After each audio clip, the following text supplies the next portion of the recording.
Hi everyone, my name is Masooma Zishan. Welcome to Beyond with HCM, a platform for connecting students aspiring to study abroad with industry veterans who've traversed this path some time ago. For our inaugural session, I would like to welcome Shazia Khan, a corporate executive turned filmmaker who has worked for Unilever Pakistan as a brand manager for 3 years before deciding to follow her heart and her passion. Having then pursued a degree in filmmaking from the London Film Academy, she has since then never looked back. She's lived and worked mostly in the UK and South Africa, where she produced and directed a popular talk show, Talking Divas, for ARY London. She's also directed documentaries for social cause in Africa and South Asia, including TCF and School Aid. Her debut feature film, Pinky Mem Saab, as a writer, director, and co-producer, won Best Film at the UK AFF in 2019 and is still trending on Netflix for the last 2 years across the globe. Currently, she resides in Dubai, running her production company, Shaz Films. She's also teaching the undergrad film program at Middlesex University as adjunct professor. Welcome to Beyond with HCM, Shazia. Thank you, Masooma. I'm honored to be here. We are delighted to have you as the first speaker and to kick off Beyond with HCM. Because it is the first session, I'll just explain the viewers the format of the sessions. We'll do a short discussion on the impact of studying abroad and your career, followed by questions that we'll take from the participants. Then there'll be a very fun rapid fire round. And of course, the announcement of the winner of our Student Life meme. Without much ado, let's just begin. Shazia, we want to ask you so many questions, but we had to prioritize, right? So my first question to you is, did you have a plan for studying abroad when you started your career? Yes, I did. Academically, I was one of those kids who tended to do okay. So as with all Pakistani students in that time, I guess it's the same now. We were aspiring to go abroad for our undergrads or at least graduate studies. However, there were so many constraints.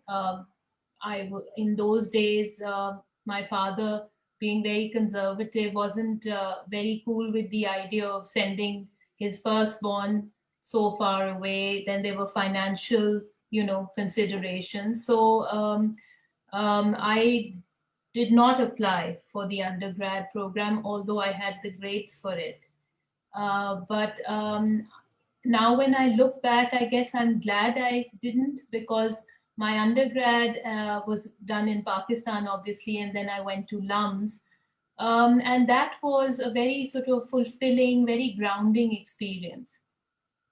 And in order for my foreign degree to really make sense or be fruitful, I now when I look back, I feel that it was very important to ground myself in the culture and in amongst the people and the networks that Pakistan has to offer before you can go and then sort of explore the world and see what the world has to offer you. So yeah, you know what they say about the best plans, they never happen, right? So sometimes you have to just go with the flow. Right. So thank you for that reply, Shazia, and I agree. I think in a way you got the best of both worlds. So, you have that Desi element within you, and then you got that foreign exposure as well. And, on that topic, how has that international exposure helped you to grow and develop? So, as you mentioned in your introduction, my degree abroad was completely different to the one that I did here in Pakistan as a corporate chick, very sort of finance oriented. And film making is completely different. At the time that I was doing my graduate studies and postgrad, film was not even offered in Pakistan. There was no reputable organization. So the first thing is expertise and the technical know-how. Whatever field you're in, you need not compromise on what you want to do in life just because the geography doesn't allow it. So you go where you need to go.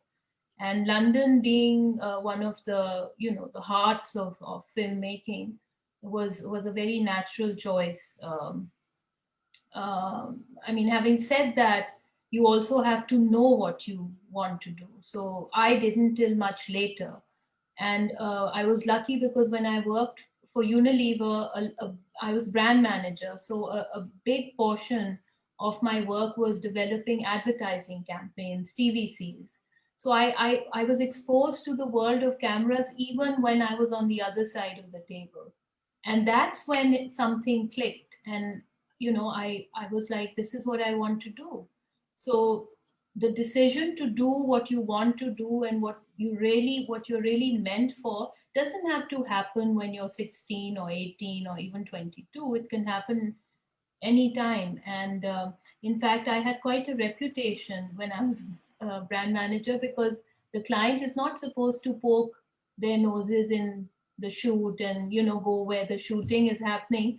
But I used to go because it was so interesting, and they used to roll their eyes and say, she's here again. So destiny takes you to strange places, and mine was no exception. Yeah, so lucky for Pakistani cinema as well that you followed your heart and your destiny, because many of us are still discovering, at whatever age we are at, we're still discovering what is best suited for us and what is it that we should pursue. But age is just a number, right? So that's why we have masters, postgrad, and other opportunities as well. My next question. I mean, sorry to interrupt you, but I didn't completely answer your question about how it's different there. So, how it's different there is that it allows you to explore what you want to do. So it's a more well-rounded education. The exposure to the class, for example, it's a more multicultural, multinational exposure. And that is how ideas thrive, and that is how you find yourself. So going abroad kind of broadens your horizon in a way that the grounding that I just talked about in your home country cannot. And that would be, if you would ask me, the single the biggest benefit of going abroad to study. I also think from my own experience, Shazia, that we're so sheltered here in Pakistan that, I was such in a bubble that, you become pretty independent, you learn how to do things yourself.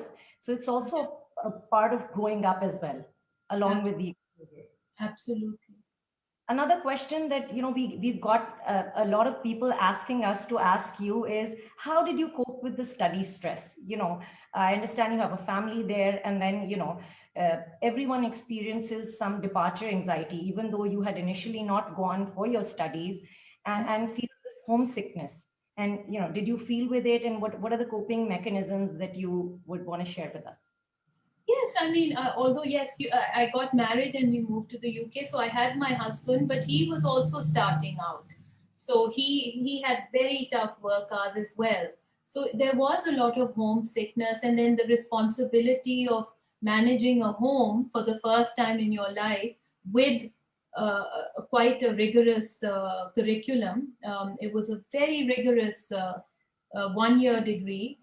It's a 2 year degree that they've kind of squeezed into one. So it was long working hours and physical work, carrying equipment and cameras and other than just academics. So obviously there were times when I wanted to give up, plus the London rain and the weather and no food and whatnot, but it's so worth it.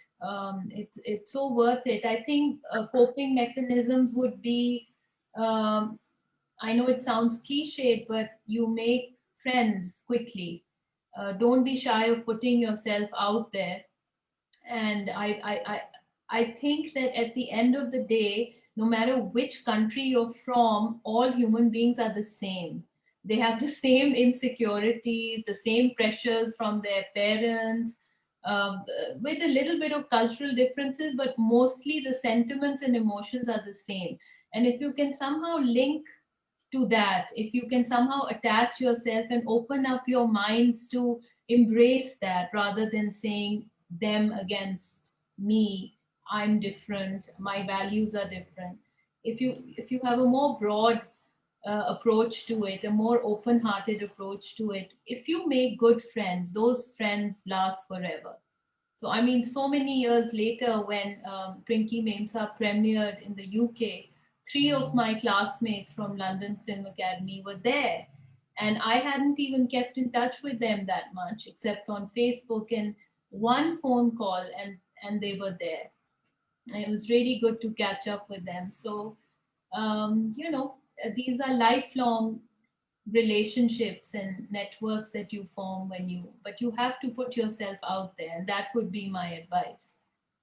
Yeah, so I'm Rather just going than being on the phone with mom all the time or Skyping with dad all the time, I think when you've left. So you make a clean break and you put yourself out there, you know. So for my own self, Shazia, because we are having this conversation, I'll share with you that it took me many months into my program when I was studying to cut the umbilical cord, because I was in that phase that I'm going back. And yes, I had to, accept my vulnerability and open up to all sorts of friends, right? And the minute you make friends, they become your family there. So I Yeah, think it's really important to embrace and accept that change and, be open-hearted. So I yeah. agree with you. Thank you for sharing that. Shazia, this is a question coming directly from me and many people, because they know that you're in an industry which, you had no connection to, you yourself, your family and all. For others aspiring to be filmmakers or to follow this undergrad or grad program, how can you make it in an industry which is so full of mafia and nepotism, etc.? How did you do it, and what is your advice for others who want to follow suit? I mean, I won't lie to you. Nepotism is quite the thing, not only in Pakistan, across the border in India, but even in Hollywood. It's the nature of the industry. We nurture and nourish people who we are comfortable with, or who we want to see rise. And it's difficult to break through. I had my own set of difficulties, but I think what's important is that your team, the people who you work with, have the right mindset. Because being an aspiring director or producer, you can't say, "Hey, let me get the best DOP and the producer who produced X, Y, and Z, and the art director who did that play that did such a good job, and then I'll be the captain of the ship." If you want to break free from nepotism, then it has to go from up all the way up to all the way down. So my team was completely fresh. I didn't ascertain who should be AD or who should be DOP based on who they are linked with, but purely on what they were capable of.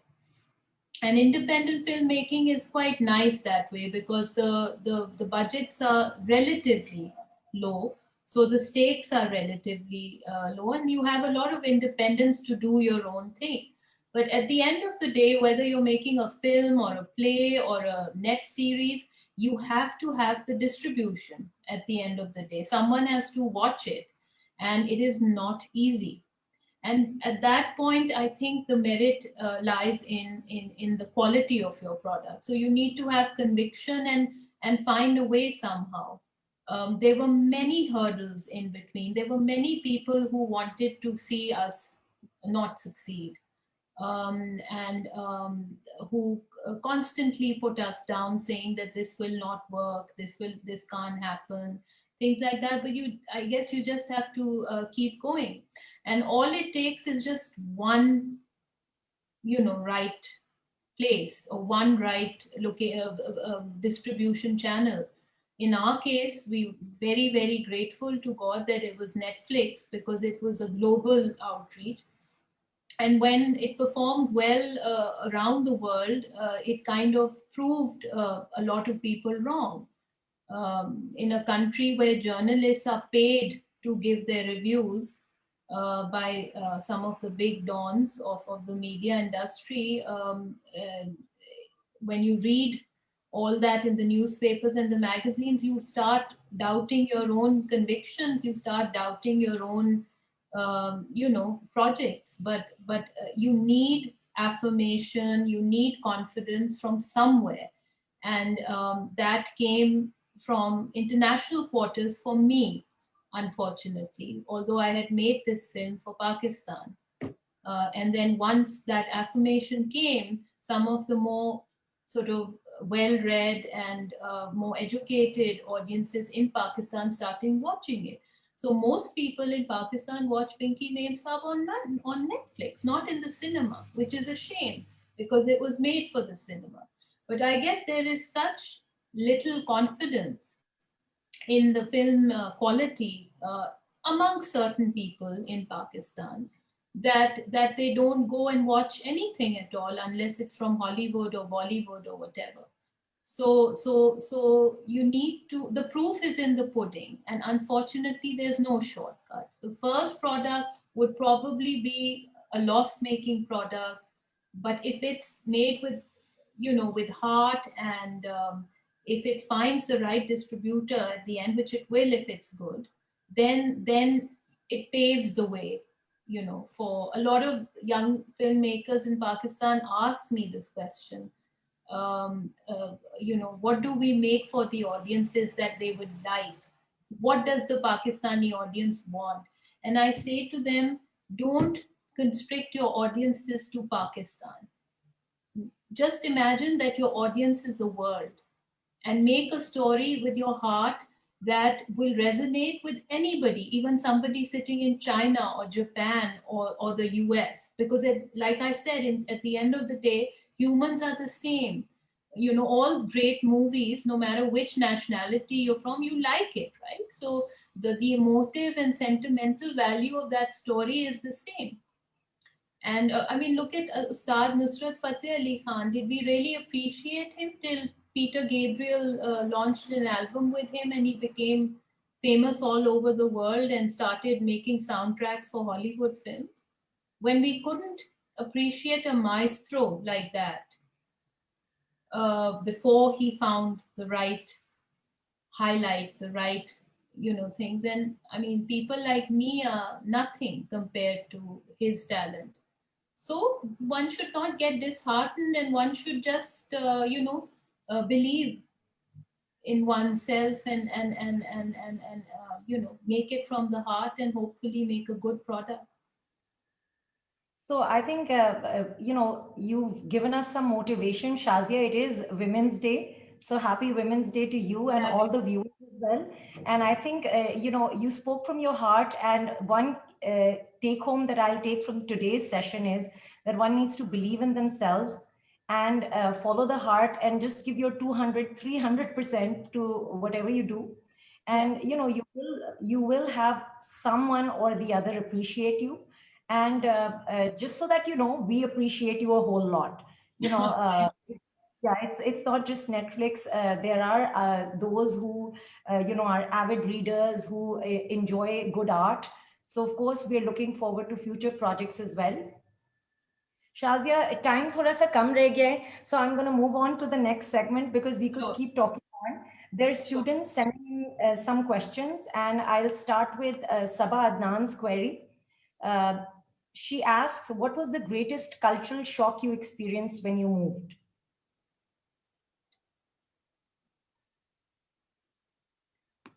Well, I guess the greatest cultural shock was how people in Europe display their emotions and affections so openly in public, as opposed to us. Pregnant women accentuate their bellies over there, hold it proudly. Couples embrace each other in the streets, they fight with each other in the streets. And I felt that culturally speaking, we kind of do everything behind closed doors and we're not as open. So for me, that was a big cultural shock initially. But then, as with everything, you get used to it. Yes, and you become a part of it as well. So, you get used to in a good way. Asking the next question, and she asks, what did you like or dislike most about your study abroad experience? What did you love and what you didn't like so much?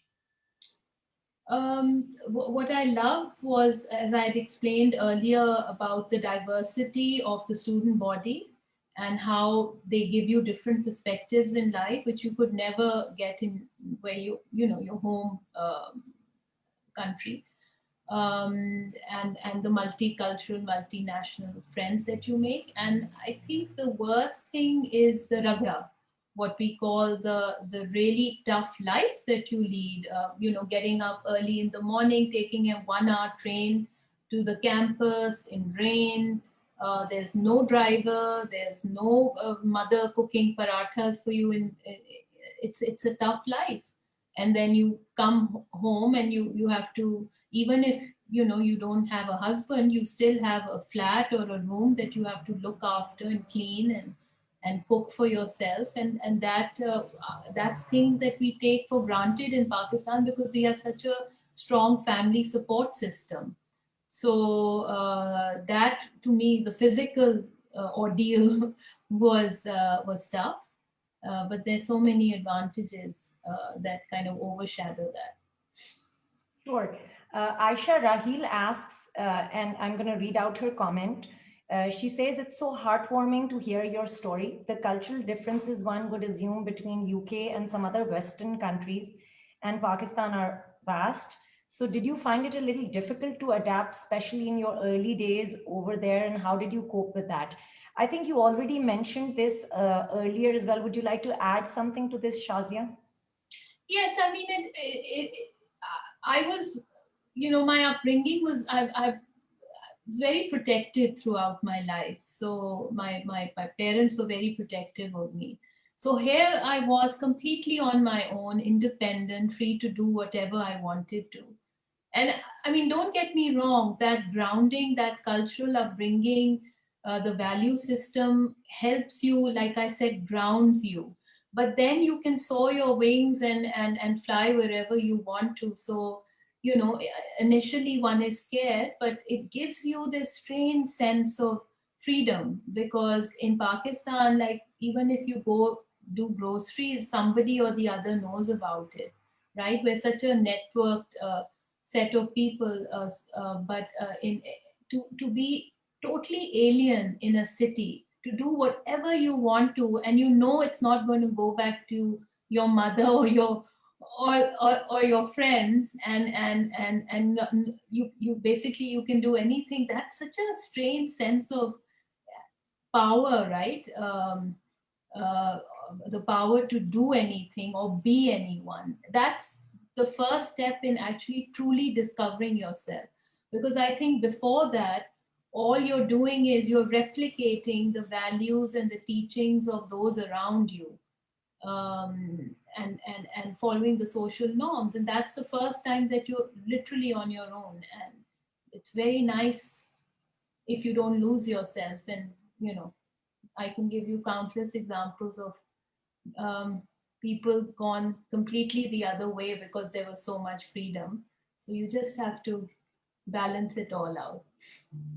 Right. Well said, Shazia. And I'm going to ask you the last question, which Abdullah Beg asks. And he is wondering, how were your classes different from the classes over there? You know, you were from top academic institutions in Pakistan as well. So what was the difference in the classes?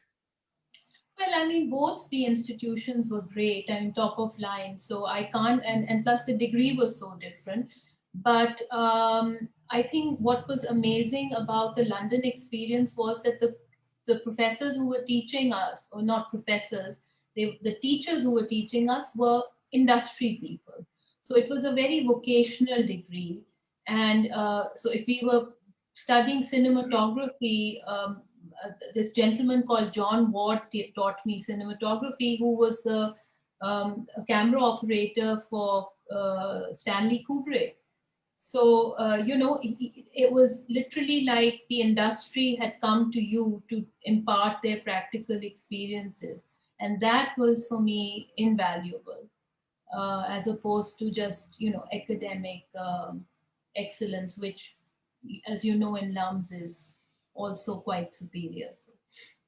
Right. I hope that answers your question, Abdullah. And I'll just take a second and add my experience as well. So for me as well, my master's degree, actual book authors and, industry veterans were the ones who were teaching us.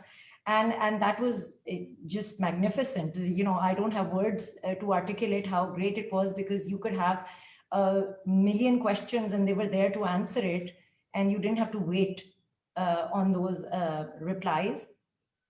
So, again, for all those students and participants that had more questions, we will be sharing an email that you can email us your questions at, and we'll forward those to Shazia.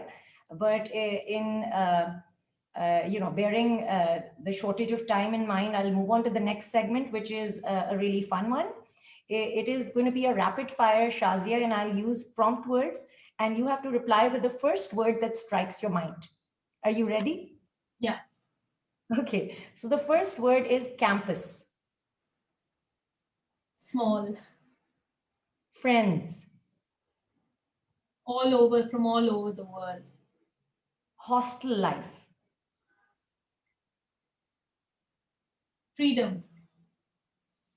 Bunk.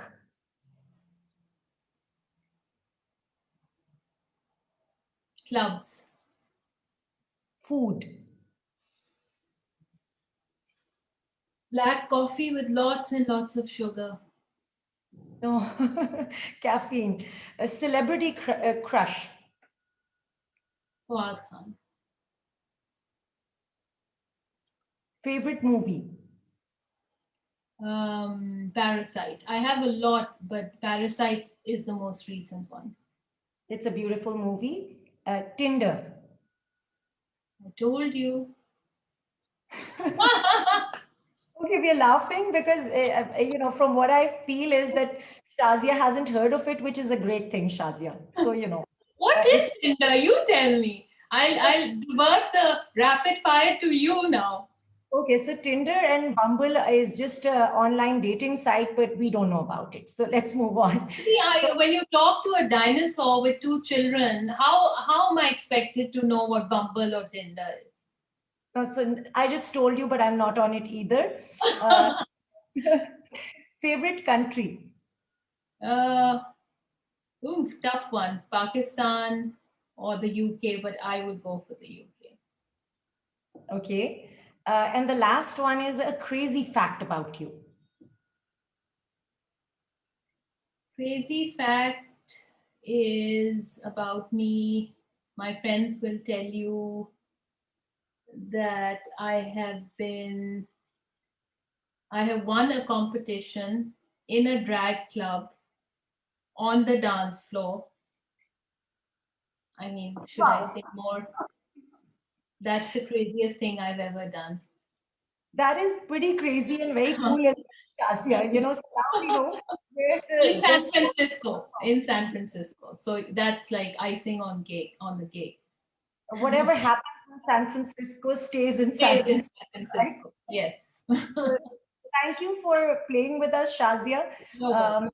I know that we forwarded, all those who participated in the Student Life meme competition. We forwarded all of those to you. I would now like to request you to announce the winner of the HCM Student Life meme competition. Yes. So it was. I'm sorry, I don't have the name, but it was number 4, which was the Game of Thrones. Got it. So that's Nosheen Sadiq. Congratulations, Nosheen. Shazia has picked you. You will be contacted by one of our team members shortly who will guide you on how you can collect your prize from our office. Thank you so much for all those who participated. And, how can I thank you, Shazia? Like I said, you've kicked off Beyond with HCM. So you'll always have a warm place in our heart. Thank you for time for us. Thank you. It was a pleasure being here. Yeah, so I found the session insightful and full of learning, but loads of fun as well. It was therapeutic. Definitely. And I'd like to thank all those that tuned in and participated in the competition as well. Before signing off, I'd like to announce that the next session of Beyond with HCM will be on 22nd March with another trailblazer, and hope all of you can join then. Do share your feedback and comments with us, what you liked, what you didn't like so much, so we can improve this. And again, thank you so much. Khuda Hafiz. Bye-bye. Bye.